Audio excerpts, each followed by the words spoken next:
to disrupt the 2-minute silence. Hashtag remember. Now, there was a lot of the massive backlash over this, and rightly so. Obviously, you know, lots of people like myself, the majority of the country observed that, remembered those who died. For me, it was about those who'd been senselessly killed. After World War I, people said, never again. That was the whole motto, and that's been lost. But this was, you know, this idea that it'll be enforced by the police, that those who protest in any way would, you know, end up on the floor with their hands tied behind their backs and arrested, was absolutely ridiculous and disproportionate and marred the day for many people. Well, robust views there. Thank you very much indeed. We'll get some more stories from you in a second.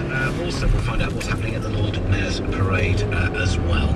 You're listening to LBC 97.3. It's 9:45.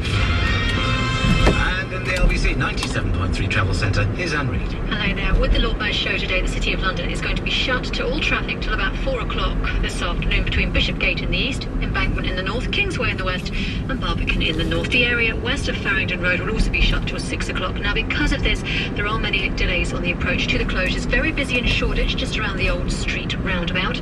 Travelling west in particular, Bishopgate A10 queues heading south from Camomile Street to Fenchurch Street. Hold-ups in Farringdon heading south from Clerkenwell Road to Charterhouse Street. The A40 in High Holborn area as well. Westbound delays from Gray's Inn Road to Kingsway. If you're planning on travelling out to Twickenham, the Chertsey Road, travelling east, partial blockage between the Hospital Bridge roundabout and the Witton Road roundabout. That's because of an accident. Better news in Wembley though, the A404 Harrow Road is now reopened following an accident. Public transport. Now there are some delays for you with South West services out of London Waterloo to Chessington South, Woking and Hampton Court because of signal problems, and on engineering works the entire DLR is suspended all weekend. LBC 97.3 travel. There's more in half an hour. This is LBC 97.3. It's always nice to save a few quid where you can these days. So you'll be pleased to know that when you sign up for congestion charging auto pay, you'll save yourself £1 every day you drive in the zone. Register your vehicle for £10 a year, and each month will automatically bill you for the days you've driven in the zone.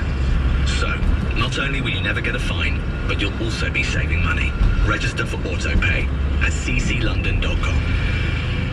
If you need me, call me, no matter where you are. There's a force at work across the world, helping businesses of all sizes grow to achieve their potential. Visit the international specialists at dhl.co.uk. DHL Express. Excellence simply delivered. Fly to Australia from London Heathrow with Qantas. Stay 10 nights. Pay from just £1,249. From the dramatic scenery of wildlife to the friendly locals, experience the best of Australia, taking in Cairns, the Great Barrier Reef, Sydney and New South Wales. The Great Aussie Sale. Now on travelbag.co.uk.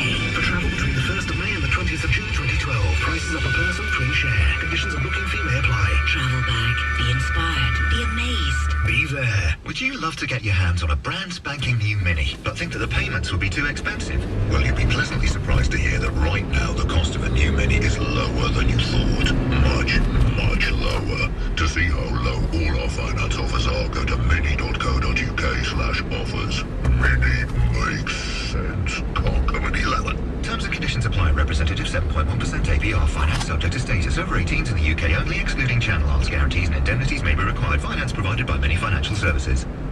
This week on Nick Ferrari at breakfast. The idea that there will be a strong euro in which the countries are performing well and the weaker ones are just pushed out. We're not members of it, so we're not. You're an economist. Indeed, well, I am.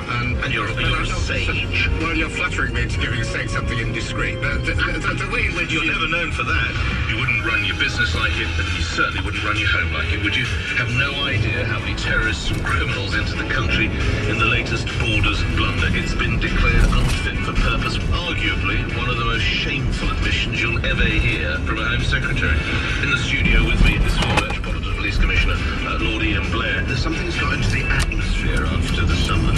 It's the first time in a police career which lasted 35 years. That's the first time I've heard open discussion of autocannon and baton rounds on the mainland of Britain. Join London's biggest honest conversation with Nick Ferrari at breakfast. Back Monday morning from 7. LBC 97.3. 9:50 is the time. We'll grab some more headlines and stories from Owen Jones in just a moment, and I'll clear up some of your texts and emails, and maybe even a few of your tweets as well. But let's just find out exactly what's going on today. The Lord Mayor's show is going ahead in London later, despite the demonstrators outside St Paul's Cathedral. Occupy London activities are staging their alternative event, but let's see what the real event is going to be about. Joining me now, Declan Harvey, LBC's reporter, is just by St Paul's. Declan, good morning to you.